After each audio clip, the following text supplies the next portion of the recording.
Good morning, everybody. Happy 4th of July week for those of you here in the United States.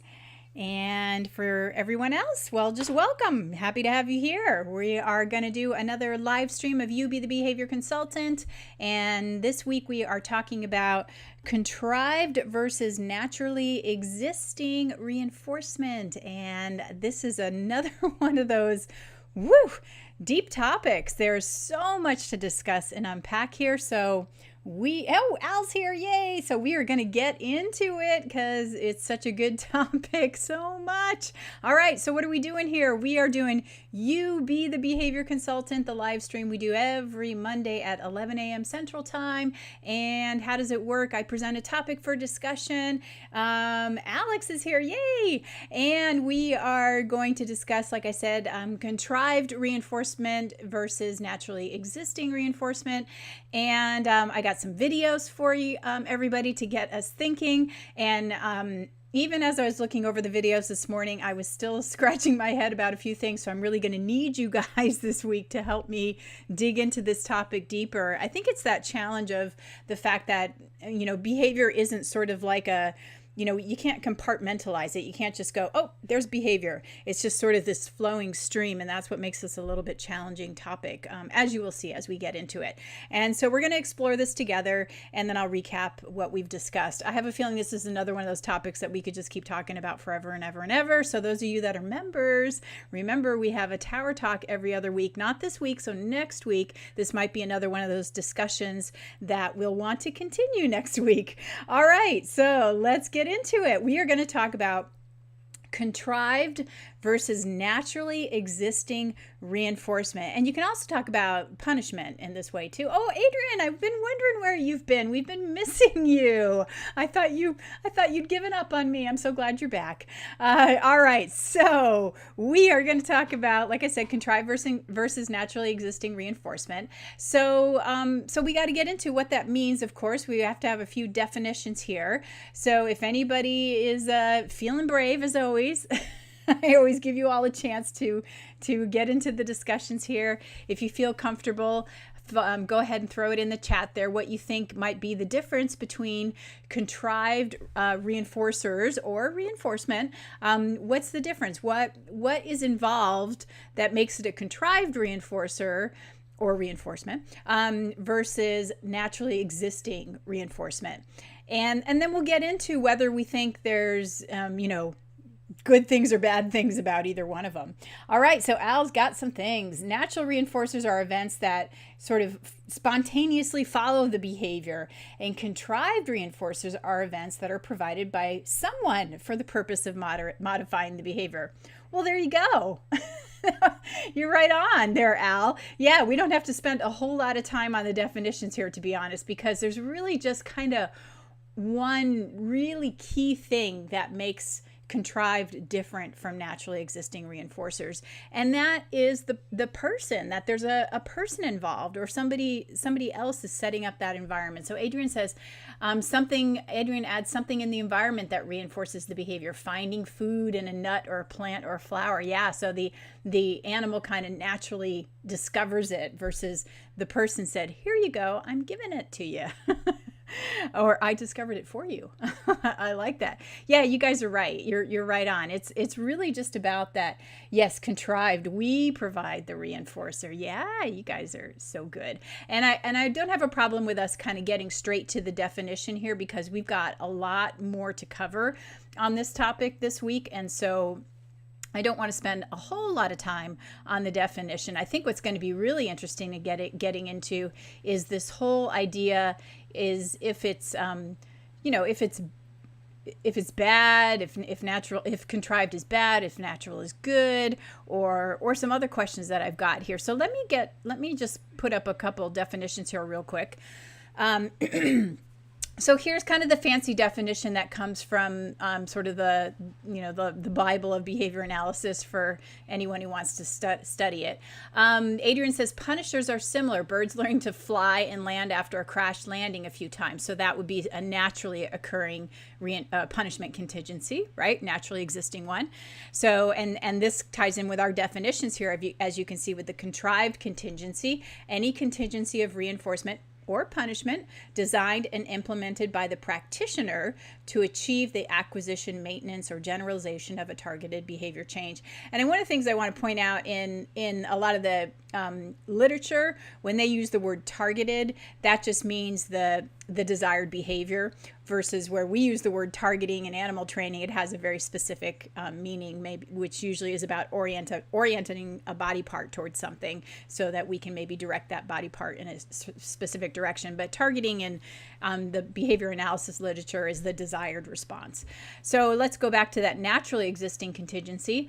So any contingency of reinforcement or punishment, like Adrian pointed out, that operates independent of the practitioner's efforts, including socially mediated contingencies. So that can be social reinforcers, which is why I put my little goats here playing, because there's all sorts of naturally existing contingencies there that be contrived by, let's see, where was I? Include socially mediated contingencies contrived by other people or animals and already in effect in relevant settings. And again, that was the one from the human literature there, so they're not necessarily thinking about animals all the time. And one of the things that I think about, especially as like a student right now, studying all this stuff, is I really love this quote by Donald Baer, who's one of these folks that's often his stuff is quoted a lot in the stuff that we're studying, a lot of his work. And I love this quote that says that there could be a science of behavior, of what we do, of who we are. How could you resist that? And to me, that quote comes up a lot because as a student right now, I have requirements on me in order to get my degree, right? Like I have to, pass quizzes, or I have to meet homework assignment deadlines, and I have to write things. And a lot of those contingencies might be negative reinforcement contingencies, and they could be contrived. But what I'm hoping for is that really the naturally existing contingency of wanting to learn is what's really the ultimate contingency, right? Oh, you want to talk about bootleg reinforcement? Bootleg reinforcement is something else, actually. So that would be something. Oh, well, yeah. It could be bootleg reinforcement. Could be naturally existing reinforcement that exists in the environment that could change the results of your experiment, because the animal's getting access to that. It could change how successful your reinforcement. So bootleg could be a naturally existing, but it doesn't necessarily, it could be contrived too, actually, now I think about it. But it could be a naturally existing contingency that is affecting the results of your experiment. So that's a good point. But but getting back to this bear thing here, what I like is the idea that learning itself is hopefully the naturally existing reinforcer that is making it more likely that I want to continue with my studies, as opposed to the contrived contingencies of maybe avoiding getting a bad grade or not meeting the deadline to get my homework done on the date that it's due, things like that. Does that make sense? So we're going to talk a little bit more about sort of the pros and cons of contrived versus naturally existing. So let's see some more things here. Parrots learning to vocalize loudly when other parrots vocalize. Yep. So those could be some naturally occurring contingencies. Is contrived when it's received by experiment setup automation. Oh, that's a great question. So let's think about that. So let's go back to our ideas here. I have these up here. So let's think about that a little bit. I think those are great things to discuss, because when we think about the thing of the human involved or not, that gives us this image of, is the person right there to deliver it? So what does that mean? Like the lever when it's pushed to deliver reinforcement is what Sori is asking. So does that mean it's naturally occurring, or does that mean it's contrived? So I do think that's one of these things that makes it interesting to discuss, because it starts to get a little confusing. And so this is where we start getting into those questions of is it contrived or is it naturally occurring? And so that's when I have this thing of, are the lines ever blurry? And so I think let's look at some videos examples and see if this helps us understand these a little bit more. So I have a really good one that I think might help us think about that. I have a couple. Let's see. Okay, I'm going to, yeah, I love that question, sorry, because I think this is how this gets us a little bit confused on the topic. Okay, let me show, okay, so first let's look at one that I think is really clear that it's a naturally existing reinforcement. And this is a really fun one. This is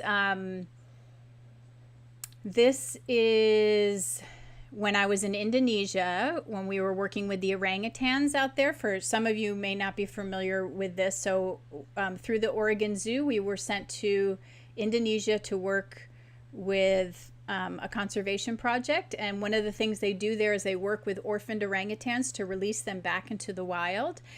And one of the days we spent out in the forest working with 3 young individuals, and we did a lot of different things with them, but part of the day we just spend out there watching them. And so this was one of the things that occurred when we were watching them. So I think this, well, I'll let you guys tell me what you think this is.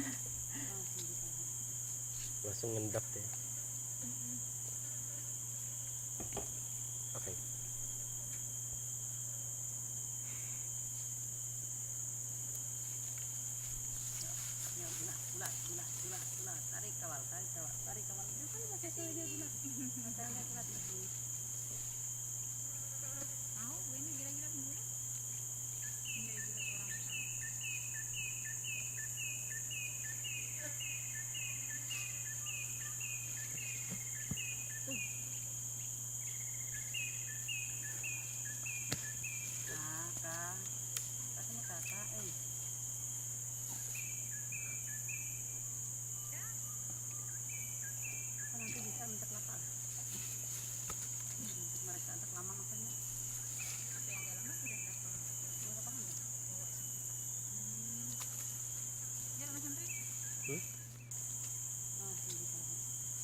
Langsung ngendap ya. Okay.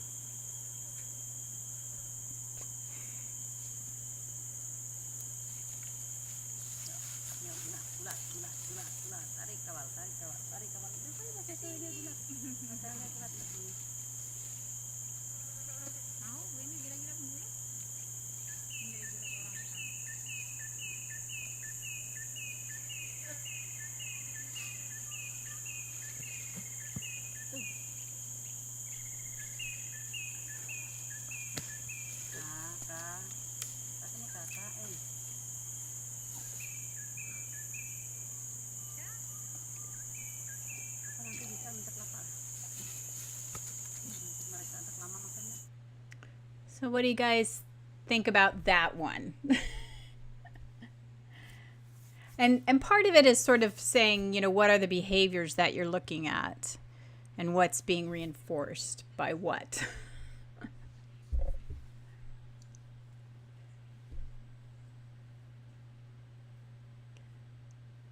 So for me, I kind of feel like that one's a pretty easy one, maybe, to start with. We'll start with something easy.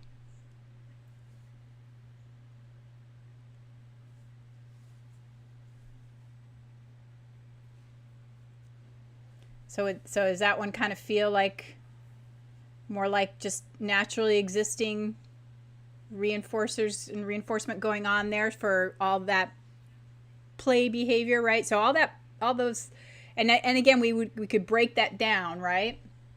Right? Different sensations. Is spinning a self, yeah, so like is the spinning and, you know, putting the stuff on her head and playing with the mates, is that all kind of stuff that the sensations of touching each other and biting and the self and the social interaction. So naturally existing reinforcement. Yeah. And I know we could break that down into a lot more detail, and we're going to talk a little bit about something else too. And maybe I'll get into it right now, just because it's part of this conversation. The other thing we should talk about, and then we'll get back to your other question, sorry about the lever, is extrinsic versus intrinsic consequences. And I know this is kind of even more complex stuff, but that's why I was saying this topic is really interesting. So, and this ties into the lever thing too. And I know sometimes people, and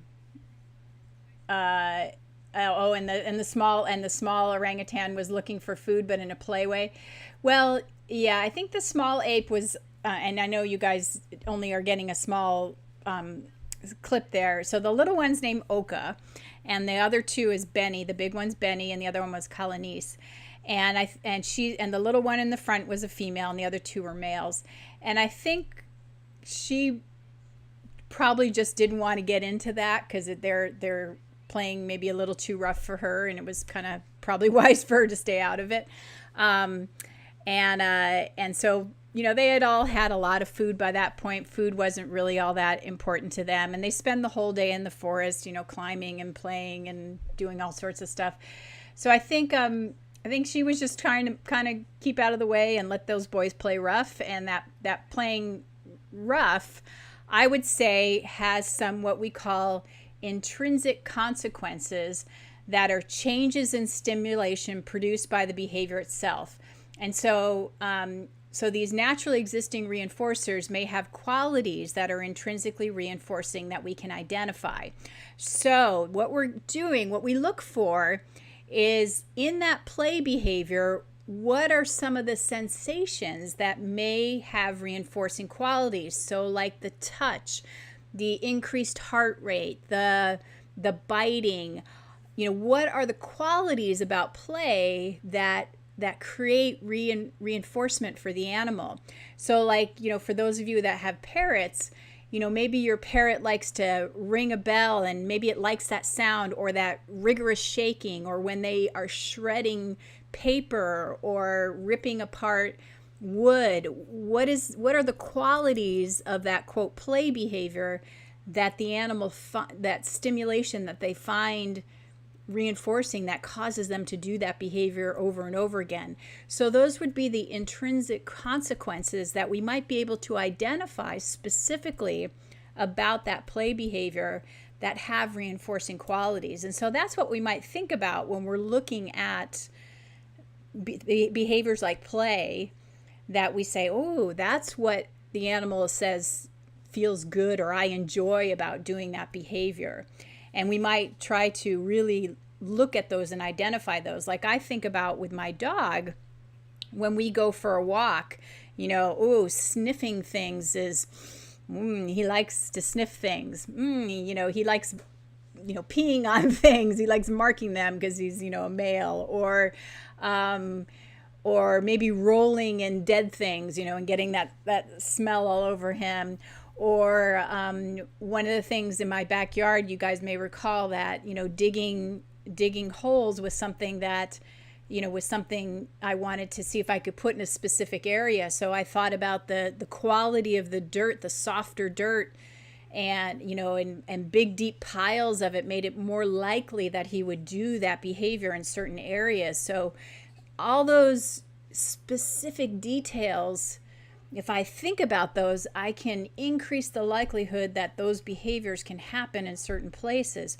So we start thinking, even when you guys make toy selections for your animals, you are thinking about those things to increase the likelihood that those behaviors will occur with those toys, right? So those are all intrinsic consequences that we think about to increase certain behaviors, and that our quote naturally existing reinforcement will have greater effect. Does that make sense? I know that's like some heavy stuff there to digest, but this is breaking down our naturally existing reinforcement into a little bit more fine detail, so that it can have greater effect when we want to use it, right? Now, an extrinsic consequence is basically something that originates from some source other than the behavior itself. So like, when we're saying that physical object that's delivered, or that, praise or whatever, if you're using that. So it's kind of, it's not maybe the stimulation or the sensation that animal is experiencing. So these are things that we want to think about. So when I go back to our video, and I can turn the audio down. So when I go back to our video here of our orangutans, and I think about what's maintaining that, quote, those interactions between those two males, all those different movements, I think about the sensation of the touch and the biting, and maybe the rolling around. There's so many things, that may keep that activity going, right? The increased heart rate, all those things that can going. Now for Oka in the front, it may be a negative reinforcement contingency that's keeping her away from those boys. Maybe she doesn't want any of that to happen to her. Right? And so Sori is asking about the toys. So so even when you, like, for her, we can look at that coconut as, why does she play that? That coconut bit is a toy for her in a sense, right? So why might she interact with that particular coconut versus the leaf on the ground? Maybe there's something about that sensation that feels different than the leaf on the ground, or maybe it's just that it's convenient.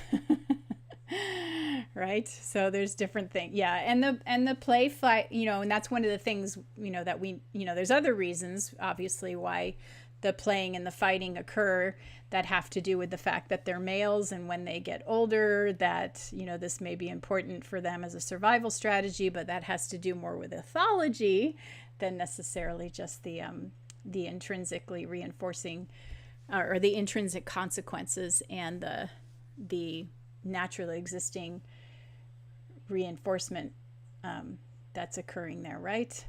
There's, like I said, there's a lot to think about with all of this. All right, so now we're going to kind of go back to the lever and the thinking about the lever and reinforcement. Okay, so now I'm going to give you like another example. All right, so let's look at this one. This one's got audio. We can do other people. That sounds dirty. Okay, and then he gets to go to you. But again, you're going to try and dig your elbow into your body so he doesn't go up there. And now let's see if you can ask him to get on the perch. Bring him under, and then... But then, if I don't let him have a little bit of sex... Your attention. Okay, try not to hit his head. Okay, and then when he gets up there, you can get a little higher with your arm so it's easier for him. There you go. And now you can just kind of scratch his head, maybe. He wants that too, or yeah, he's like, oh, I'll take that. He really wants to go back. But even being picked up again can be the reinforcer for stepping on that perch. You know, you did what I asked, so you get to come right back to me. Like for birds that don't like to go back in the cage, you can put them back in the cage and then take them right back out again as a reinforcer for going back in the cage if they really like your attention. So he's thinking about going up there, so you might be ready to ask him to do the right thing. And then bring him up in a little, whoops, try and hit his head, a little higher. And then give him attention for doing that. Yeah. So you can like scratch his little head. Oh, now he's regurgitating for you.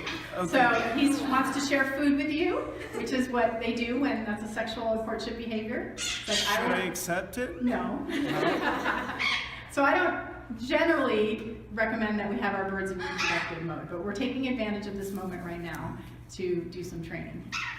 We'll talk about it. Face. So he doesn't, okay, go ahead and look at him. Get his attention. Yeah, you got it. That was awesome. Beautiful job.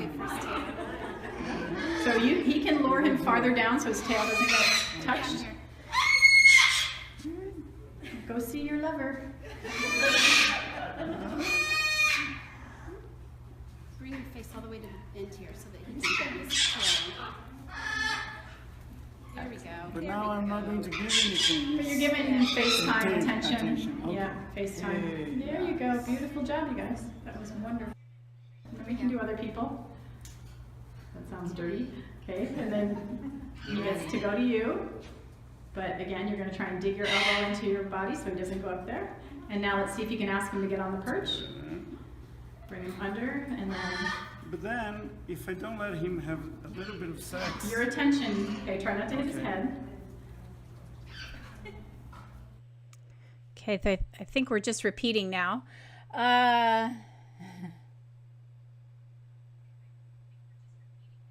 So this is a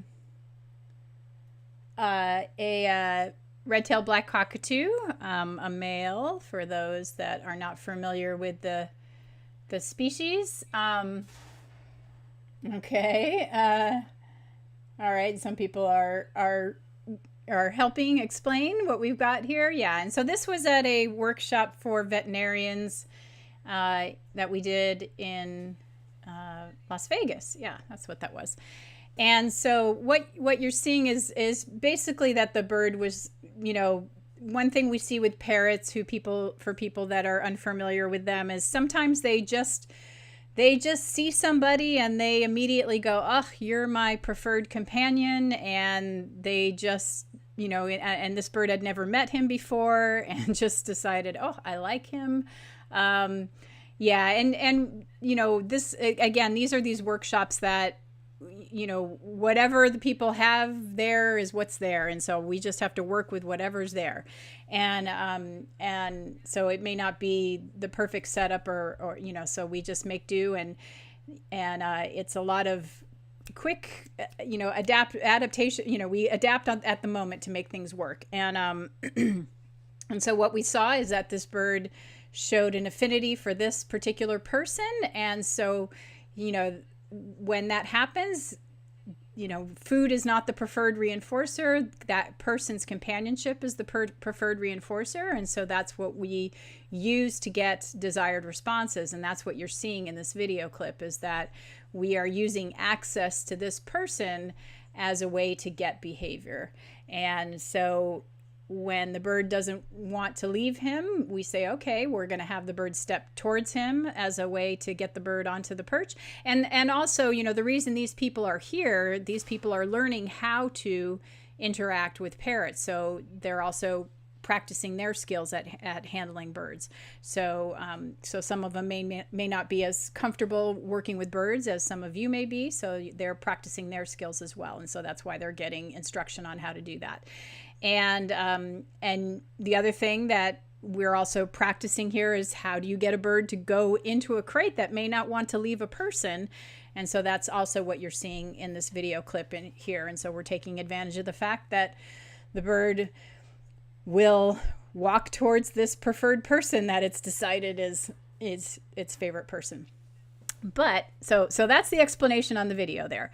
But our question is this contrived, or is this naturally existing? What are your thoughts?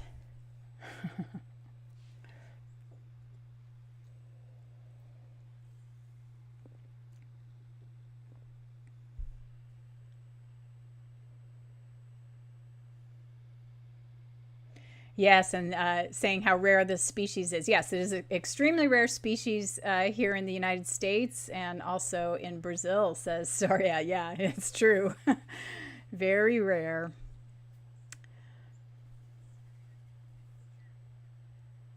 So a nice opportunity for those who had the chance to work with them. Parts are natural and parts are contrived.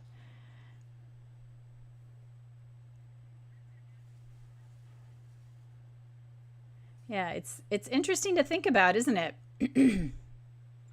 I mean, this is why I think this is like a really interesting topic.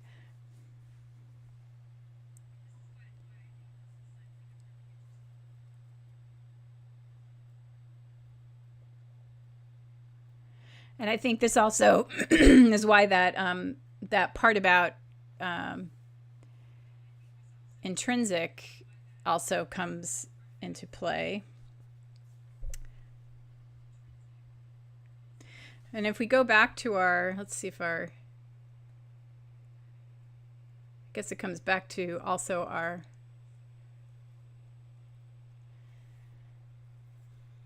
yeah, it's tough. Attraction to the individual.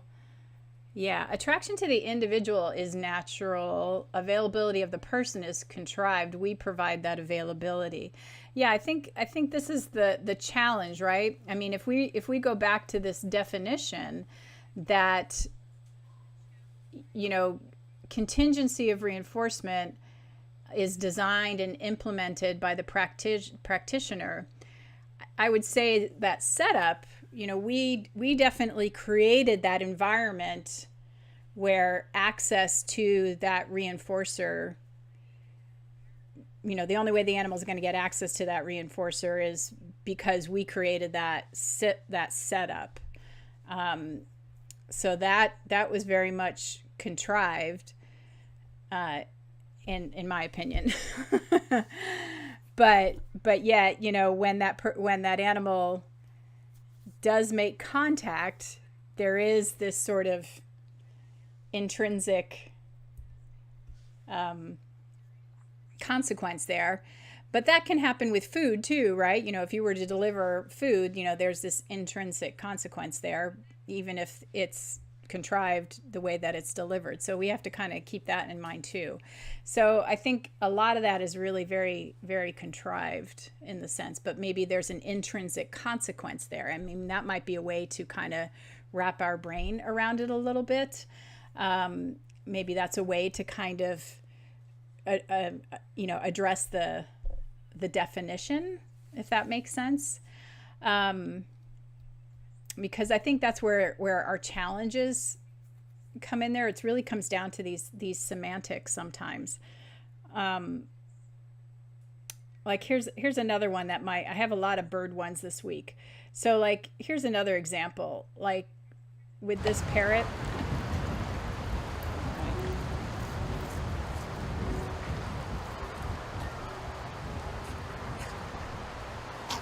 Yeah, that You looks guys are free gross. to come up. We just ask that you stay behind this railing. Ew, the ickies.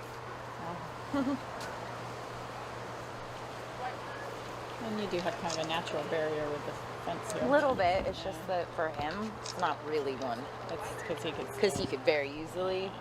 But that's reinforcing enough. yeah, and I trust our team's ability to read him enough. I'm going to turn this down for a minute to like I'm going to give an example from an experiment that I read on this.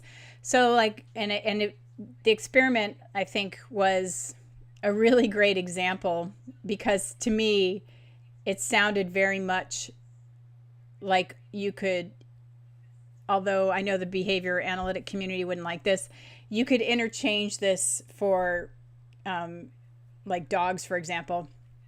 And the example was children. They were like young kids, like toddlers, who they were playing in an area where there were lots of toys and there were mats. And apparently there was like probably like what we would call like a like, you know, one of those child gates that you put up at the top of the stairs, but we also use them for dogs to keep them like in the kitchen or something. And so they had like a barrier and they wanted to teach the kids. Actually, we'll come back to this video just a minute here. I'm going to go up to here. And so they had this fence and the kids are on a mat and they're on a mat with toys. And what they wanted to teach the kids is that they need to be seated on the mat and then they would let them go have lunch. And lunch was at the same time every day. And what had been happening is that the kids prior to that would stand at the fence and stand at that, child gate and be waiting at the gate, and then they would let them go have lunch. But the behavior that they wanted to reinforce instead was sitting on a mat. And so they considered lunch as a naturally existing reinforcer, and that sitting on the mat was the preferred behavior that they were going to reinforce. So if you think about it, we may think about, giving an animal food as a contrived reinforcer, but they're considering lunch as a naturally existing reinforcer because it's there in the environment and it happens every day at the same exact time. It's not something that, they're going to specifically deliver just because the person did that behavior, and they're not going to whip out food. It's already existing in the environment, and if the organism emits the correct behavior, then they're going to say, okay, now you have access to that. But if you think about what the cockatoo was doing, it was more like, well, yes, we know you like sex with this person, and this person is here, but it's more like, we are going to deliver it contingently type of, I don't know if I'm explaining that very well. We have it here to give you them, but we're going to set up the situation so that you do create the desired behavior, and then we are going to deliver it contingently, as opposed to it's like something that happens that's just already available in the environment, and then you do it and there it is, kind of thing. I don't know if I'm explaining that very well. But to me, I kind of see the differences in that, if that makes sense. And so to me, I kind of see that the cockatoo going into the crate as we're very deliberately delivering this reinforcer that we know we have in our back pocket, so to speak. So like, this man and his wonderful relationship that the cockatoo wants, I can deliver it to you when you do this behavior. Whereas, go getting your lunch. Oh, you sat down? Okay, there you go get lunch. And I kind of see that as a little bit different. And so that's kind of where I'm seeing sort of the lever and the rat thing, is that it's very much sort of contrived, in that we've created this situation whereas you do the right behavior, pellets are going to be thrown at you. You do the right behavior, pellets are going to be thrown at you. Even though a person isn't doing it, it's just that we've created the situation in which that's what's going to happen. You push the lever, a pellet will be thrown at you. You push the lever, a pellet will be thrown at you. It's not that it's sort of already existing in the environment, and that, you're going to create a situation in which that now all that stuff, I'm still not saying it right. But to me, these experiments help me sort of visualize it a little bit better. So now if we go back to this cockatoo, let me go back to this video here. I'm not explaining it very well here as well as I would like to, but I'm visualizing it. So if I go back to Reggie here. So what was happening with Reggie is Carol would take Reggie for walks around the zoo. And for those of you that like with Reggie, so Reggie, there were things about the walk, that he like a lot of cockatoos, if he saw a hole, it was like, woo, nesty kind of thing. So Adrian asks, is there food in the hole added by the outside person, or is he just digging? So he's just excavating a nest like a lot of cockatoos might do. And so I would say for her, when she would take Reggie for a walk, so controlling the reinforcement is contriving. That's a good way of putting it. I think that's a nice way of putting it. Yeah. And especially if, I would say access.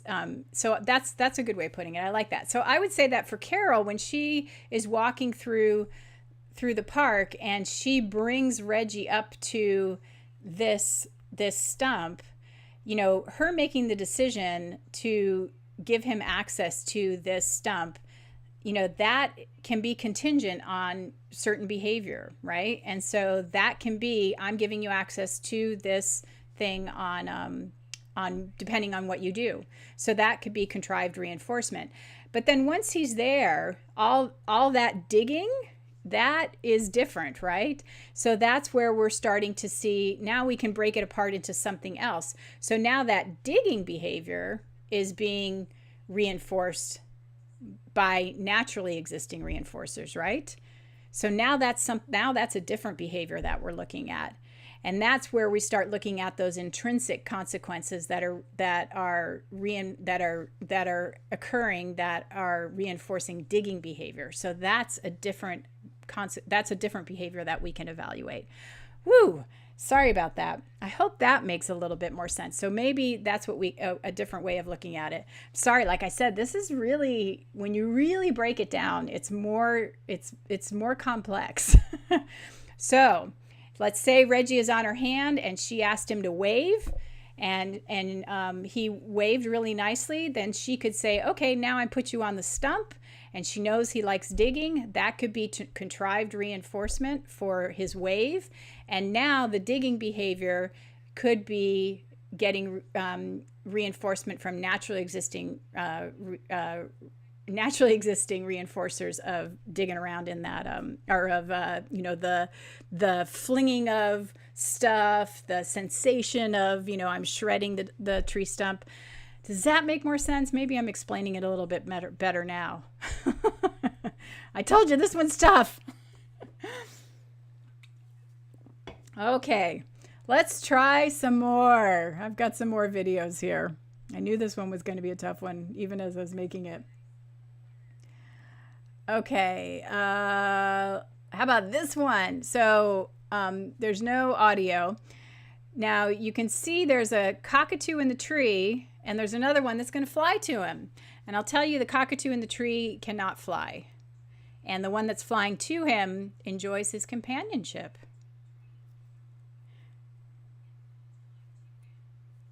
But I don't have more video than that, so it doesn't give you all the information.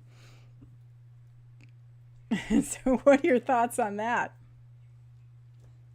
I'm glad you guys are asking all these questions and throwing out things, because you're helping me find better words to discuss this stuff, because it is not so easy.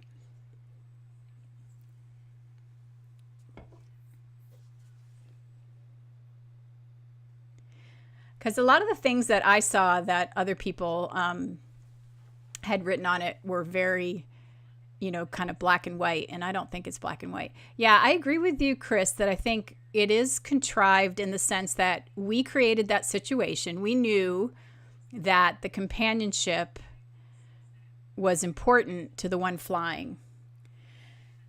And so we set it up, and so we use that as the reinforcer. Sounds similar to recall training a dog in the dog park. The reinforcing is access to the other dogs after coming. Yeah. So yeah, you can use that as a reinforcer. Yeah, exactly. And then similar to with Reggie, like say those dogs like to play. Then what happens next is like what we talked about with Benny and the other orangutans. The play behavior is a whole separate thing that could be evaluated for the naturally existing reinforcers. And same for if these two cockatoos, if they started preening each other or doing other things, those are other behaviors that could be maintained by naturally existing reinforcers. All right, you guys are helping a lot here. Okay, so let's look at one more video. Well, I've got a couple more videos, but let's look at another video, and then we're going to talk about some important points about both types of reinforcement. So this one's again will have us getting a little deeper into this, because we've kind of focused on only one aspect. So let's look at this. That was amazing.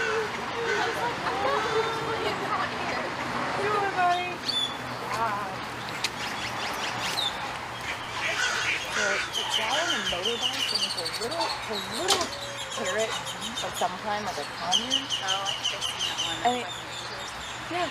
I'm exhausted with the Gotta get you guys one. Maybe something. It's got more reinforcements like birds or something. I wish we had an aviary where we could have It's out there. birds. Ready for the race! His lighter aviary. I guess if it does like start raining like super bad, it's gonna run early and like walk. Flamingo yard will be fine. Okay, yeah. I brought a change of clothes today too in case. That's a good idea. I get soaked. I was planning on getting pneumonia. I don't know about you guys, but that was my plan. I did bring it.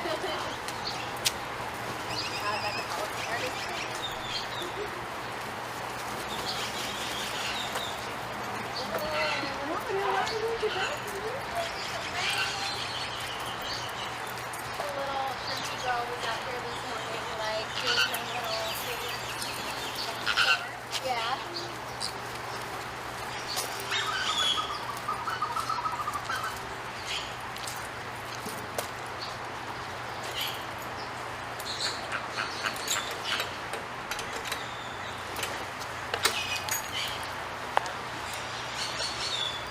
The gate doesn't open.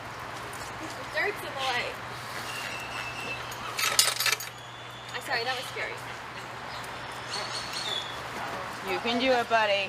You can do it. Good job. Look, Dakota did it. You guys can do it too. There we go. Oh, that was scary. That was ridiculous. The dirt is so smooth right there. Boy. I'm sorry I scared everybody.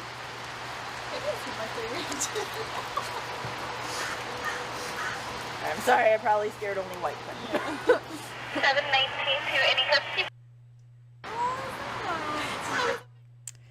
Okay, I'm going to turn the volume down so we can talk about this one a little bit. So I think what's really interesting here is there, again, is some combinations of stuff. And I think Al really hit the nose on the head when he said, as practitioners, we intersect both in our interactions. And Sari says, are they being shepherded by the movement of the people? And I think that's a good observation, because I think we have two things going on here, and I'm glad that you noticed that. So let's talk about that. So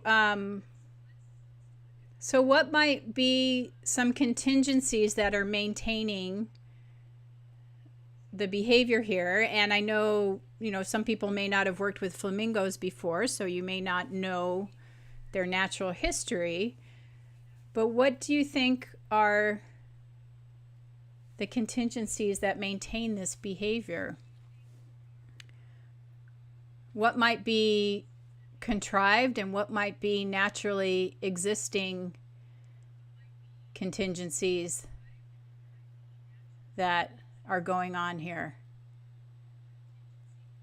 And I should say that these are hand-raised birds. So these were birds that their parents did not take care of them. These were eggs that were abandoned, and so I forgot to mention that. So the team had to hand raise a lot of these chicks, but they kept them as a group. Yes, so walking with the group. That's a very good point, Soria, that flamingos like to be together. So I don't know if, as you watch this video clip, you will notice that they work hard to stay together. And it, they really do. Like, they are like, oh, I want to stay with you. So I think that is one of the naturally existing contingencies that, that's important to flamingos, is staying with the group. So I think that's one of our naturally existing reinforcement contingencies. Now, whether that is a negative reinforcement contingency for a flamingo or a positively reinforcing contingency, I don't know. You'd have to ask the flamingo. Whether it's like, I don't want to be left alone, or I prefer to be with a group, I don't know. Yeah, and Alex says, is being in the group natural when it's each other and contingent when it's us? Great question. And, that could be in part because they were hand raised, that they are also comfortable with people. So being with the people may also be important to them too. But these birds were also raised with those other flamingos, so they are also comfortable with the flamingos too. Adrian says, my chickens will do that as well, especially in the early afternoon when I first let them out in their pens to run around the property and do chicken things. Yeah, so their chickens like to stay together. So I think we've got that going on. And then I think, as Soria also said, the shepherding. So I think they're also they may also be a few moments that we notice that there may be a contrived negative reinforcement contingency. And it's very minimal, right? There are a few moments where we see that they are moving away from something. So we can look for that as well. I think it's like when they were going, yeah, we'll see if it's coming up here, but it's really small. Yeah, and being constrained by barriers is contrived. You're correct. I would agree with that. But, like even here, I notice how like they stop with the group. They don't make an effort to move away from the group. I think that's very much a naturally existing reinforcer. But, going through the doorway is a little scary, and you can see, but at the same time, that's sort of that, like, but I want to be with the group, Oh, it can contrive, not contingent. Yep. So, there's that mix. You can see both of it. It's going on at the same time, like Al pointed out. There's like that, there's contrived and naturally existing going on at the same time. It's like, ooh, I want to be with the group. So it's, that's why it's really hard to kind of tease these out sometimes, I think, so I find it quite fascinating. That's why I said this is a really complex topic when I posted it this morning, that I wouldn't, it's very hard to just say, well, it's all this way or it's all that way. It's really complex, which I find really fascinating. Yes. Okay. So let's look at a few more points about these topics. Because I've heard people say things like, oh, contrived is bad and natural is good. And I can't say that. We use contrived all the time, right? And Chris says it's fun like a puzzle. I think it is too. And I think it's a good thing for us to be aware of, though. The more that I was reading about it, the more I was like, oh, we really do want to kind of think about these things. And I think these are why. We're going to go into those points why. So contrived reinforcement is an important tool for us, because there are many times we are training important skills and behaviors for which there is no naturally existing reinforcer. So think about when you're, training for injections or blood draws, or to wear, a halter or a harness. There's not a naturally existing reinforcer necessarily for that. So contrived contingencies are a lot of times necessary to train these behaviors. And so this is quite honestly how we often train these behaviors. And then there are also times when we want to be careful how we use a contrived reinforcer.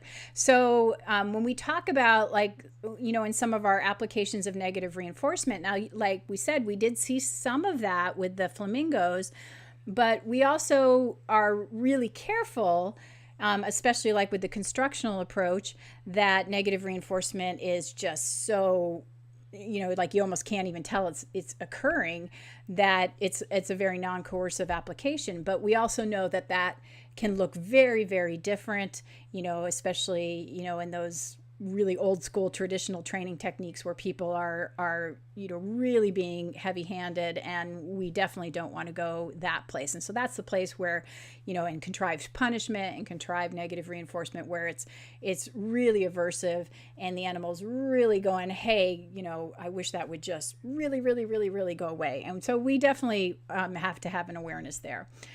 And some other disadvantages, of contrived reinforcement, the behavior may only occur when a contrived reinforcement is present.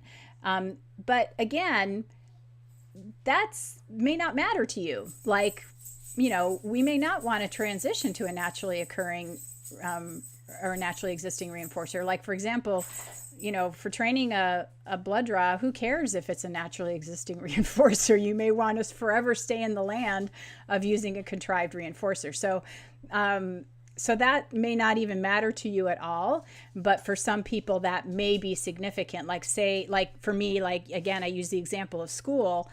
I don't want to forever only learn because I'm trying to get a good grade. That would be stupid. I want to continue to want to learn because there's value in me learning all this information so that I can apply it to my field, so that I can become a better animal trainer. So, you know, you want to have, there are some things that you do that you want to continue to do for other things, and also because of maintenance of behavior, right? Sorry, my dog has decided to join in. But there's some behaviors that you don't want them to stay on a contrived reinforcer. So that's one of the things you want to think about depending on the behavior that you're training. All right. And here's some points to consider on naturally existing reinforcement. The value in naturally existing reinforcement is the maintenance of the behavior does not require so much input on the trainer's part.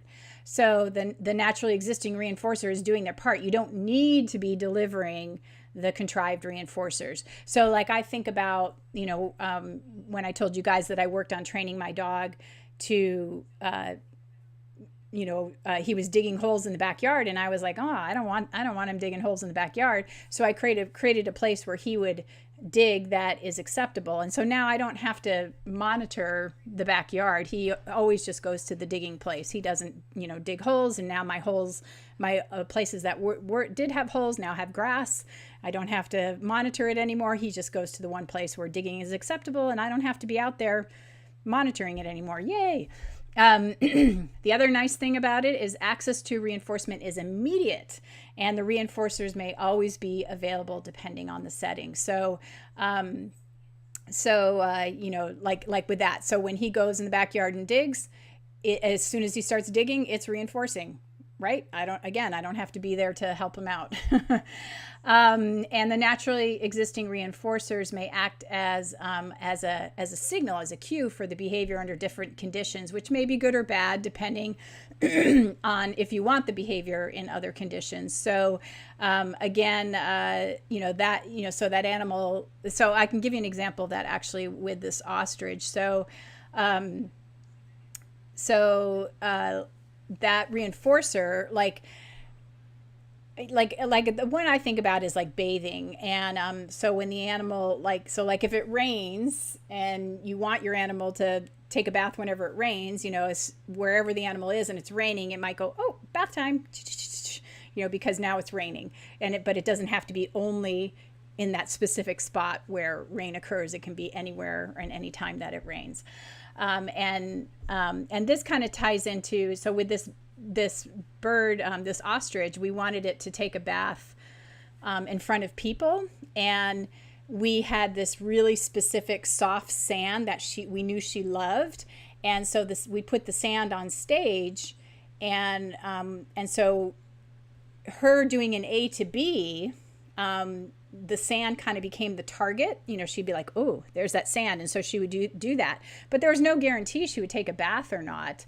But typically she did, because it was like, oh, there's that super cool soft sand that I love, that I know that's great for taking a bath.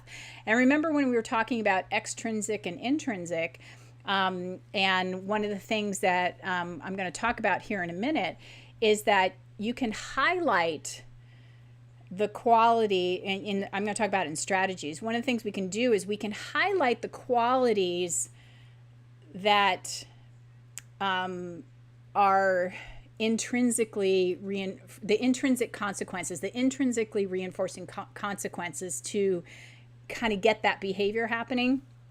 And so what we would do is we would play around in the sand, and it was kind of like, oh, remember this? This is that stuff that feels good. And that would help encourage her to do that behavior. And so that's what you'll see here in this video clip. Actually, there's no sound, so I can talk over it. But that's often what got her going, oh, yeah, I know what that feels like. And she's going to go playing that. Or go, and that usually got her to do that do that bathing behavior.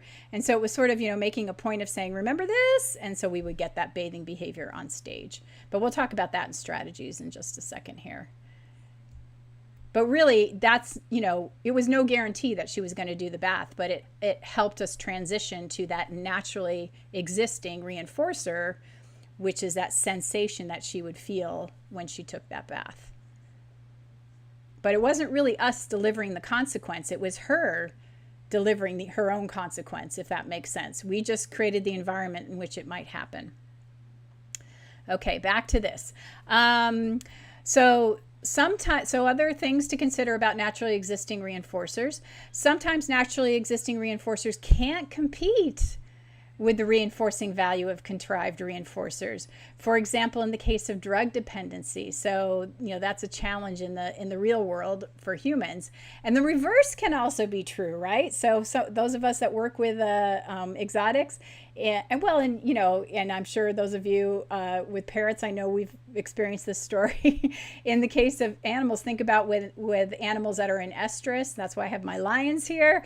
It's sometimes it's challenging to use food as a reinforcer compared to access to the preferred mate, which is why we sometimes use that as a reinforcer. And so those are things that we have to consider. Naturally existing reinforcement is important if the trainer must eventually withdraw from the situation, or if the learner needs to become independent of those contrived reinforcers. So that can be important as well. And naturally existing reinforcement, so that's like my school thing, right? I don't want to become dependent on, oh my gosh, a bad grade, I want to avoid a bad grade. And naturally existing reinforcement can also be a problem at times if the reinforcer is not good for you. For example, people and animals may overeat sugar and fat if given the opportunity. So those are, all things that we need to think about when we're talking about naturally existing reinforcement. So it's never like all good or all bad.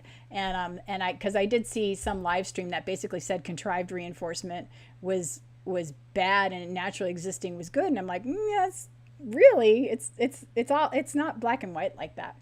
So but if you did want to consider transitioning to naturally existing reinforcement for any reason, some things you can think about are what are naturally existing reinforcers and how you can use them to your advantage. Considering selecting behaviors to train that will likely contact naturally existing reinforcers like play or social interaction, vocal behaviors.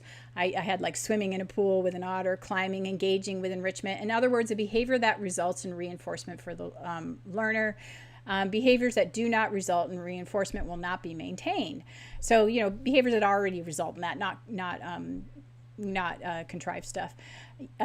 We can also start with contrived reinforcement and transition to naturally existing reinforcement, or a combo of contrived and naturally existing. There are many options, which we saw in our videos. And it's not necessary or appropriate for all behaviors like we talked about.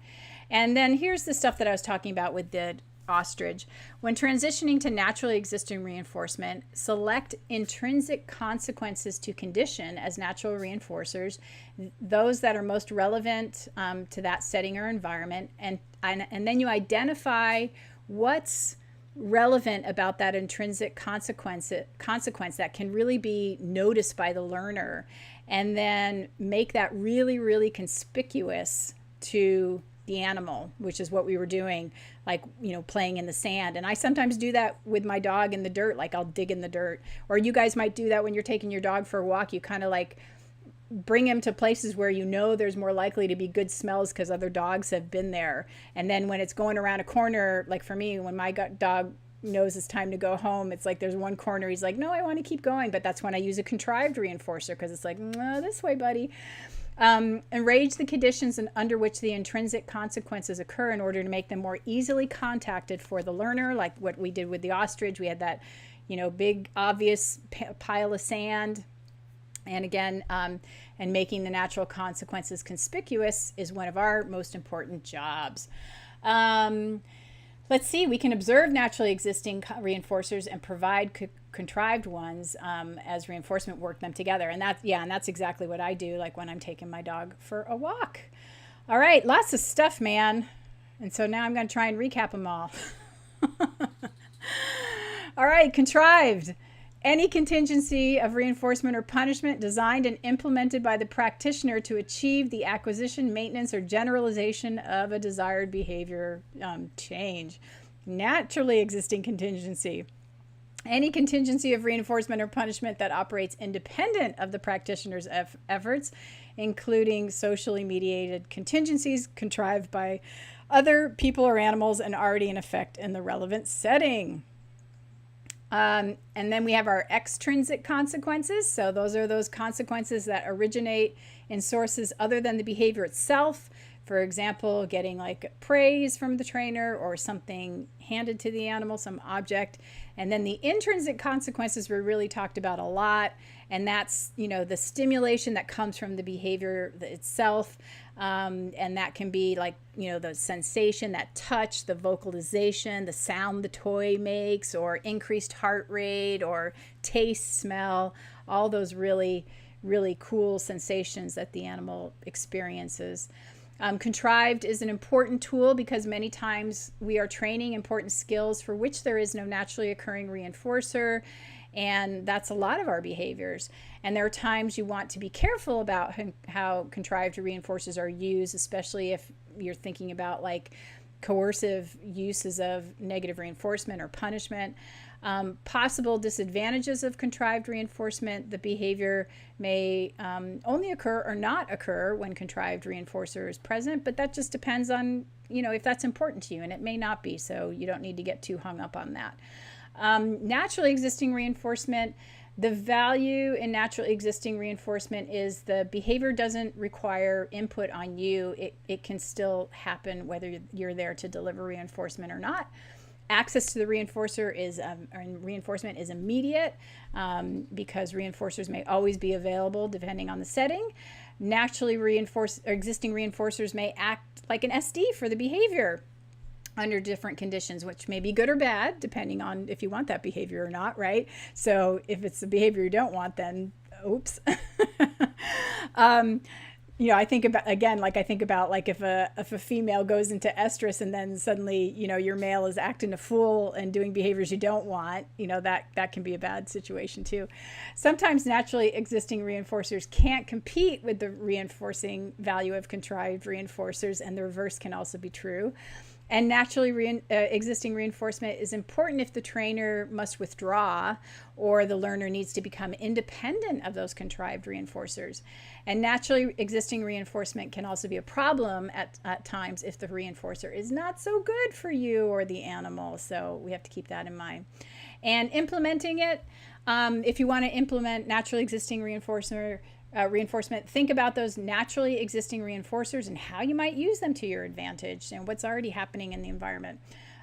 So like, again, for me, because I walk my dog every day, I'm always thinking about what's in the environment that I might go, oh, is this going to help me or hurt me?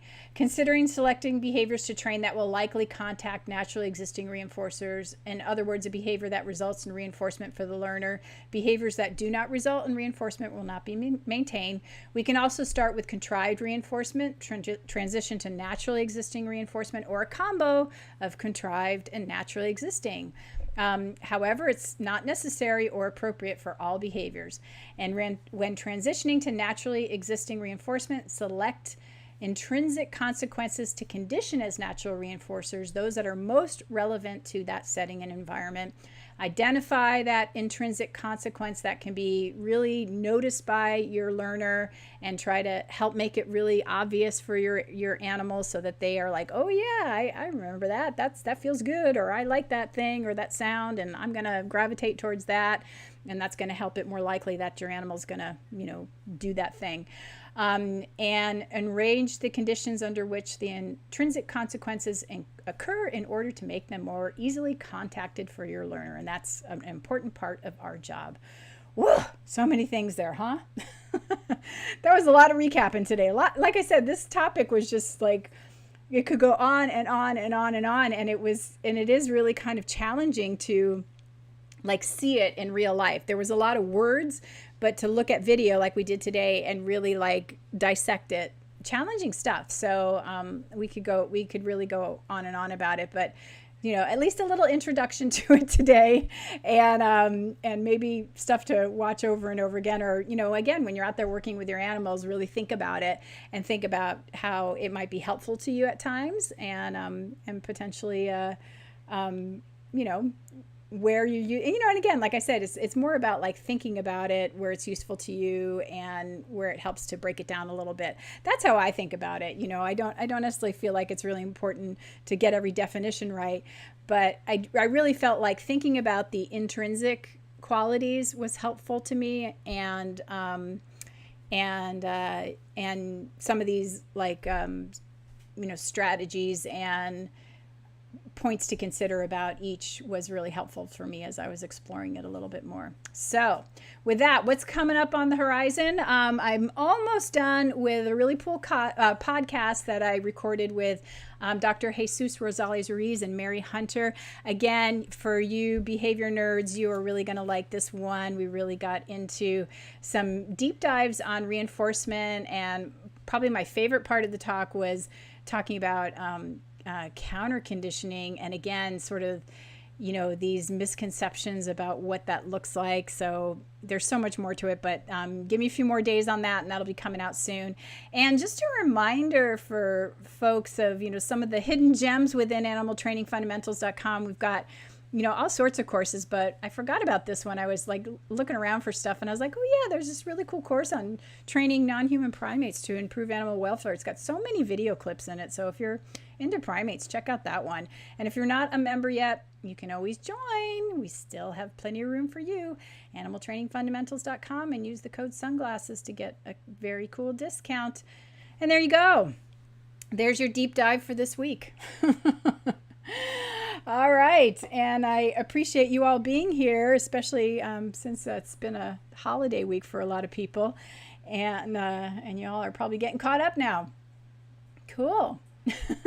Thanks, Alex, for joining me. I was rambling today, but there you go. Yeah, this was a deep one, I'm telling you, and and again, I've got some really good articles that I referenced.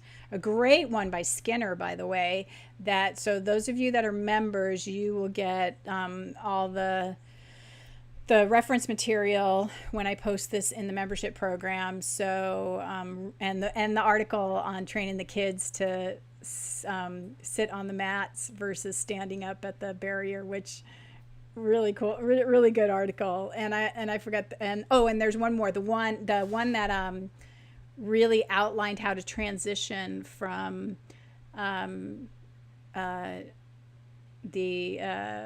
contrived to naturally existing. Gives a really nice kind of step-by-step process, and so I'll have all those references for you for members when I get this posted either today or tomorrow. So those will all be available for you.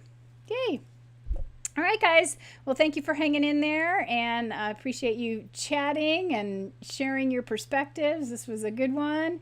And you'll have to go back and watch those videos now again and think about all those topics. Okay, guys. Well, I hope you enjoy the rest of your day. It's a big work week for me because school starts again. A whole new term. Woo-hoo-hoo. All right, guys. Thanks for hanging out with me, and I will look forward to seeing you next week.